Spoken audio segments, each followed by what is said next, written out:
സംസ്ഥാനത്തെ വിവിധയിടങ്ങളിൽ നിന്ന് കേൾക്കുന്നത് വിചിത്രമായ സംഘർഷങ്ങളെക്കുറിച്ചുള്ള വാർത്തകളാണ്. അത്തരം തല്ലുമാലയിൽ ഏറ്റവും ഒടുവിൽ സംഭവിച്ചത് കോഴിക്കോട് ജില്ലയിലെ നാദാപുരത്താണ്. ടെക്സ്റ്റൈൽ ഷോപ്പിൽ തുടങ്ങിയ വാക്കുതർക്കം റോഡിലെ കൂട്ടത്തല്ലിലാണ് കലാശിച്ചത്.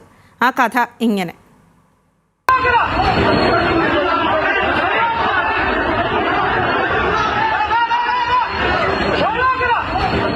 നാട്ടിലൊരു കൂട്ടത്തല്ലുണ്ടാകാൻ വലിയ സമയമോ പ്രത്യേകിച്ച് കാരണമോ ഒന്നും വേണ്ട.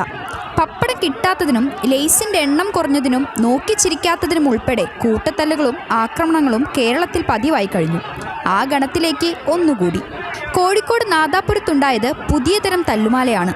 കഴിഞ്ഞ ദിവസം രാത്രിയാണ് കല്ലാച്ചി നാദാപുരം റോഡിലെ റെഡിമെയ്ഡ് ഷോപ്പിൽ യുവാക്കളുടെ ഒരു സംഘം വസ്ത്രം വാങ്ങാനെത്തുന്നത്. തുണിക്കടയിൽ വെച്ച് സംഘത്തിലെ ഒരു യുവാവ് വാങ്ങാൻ നോക്കിവെച്ച ഷർട്ട് മറ്റൊരു സംഘത്തിൽപ്പെട്ടയാൾ തൊട്ടു നോക്കിയതേ ഓർമ്മയുള്ളൂ. പിന്നെ കട മുതൽ റോഡ് വരെ അടിയോടടി.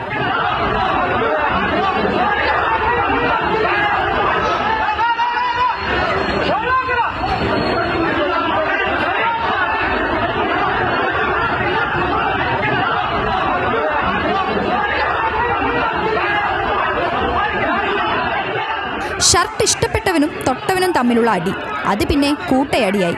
കടയ്ക്കുള്ളിൽ നിന്നും അടി നടുറോഡിലേക്ക് വ്യാപിച്ചതോടെ ടൗണിൽ ഗതാഗതം തടസ്സപ്പെട്ടു. ഈ ഷർട്ട് കേസ് തീർക്കാൻ നാട്ടുകാരും ഒടുവിൽ പോലീസിനും വരെ ഇടപെടേണ്ടി വന്നു. സംഭവത്തിൽ പോലീസ് കേസെടുത്തിട്ടില്ല.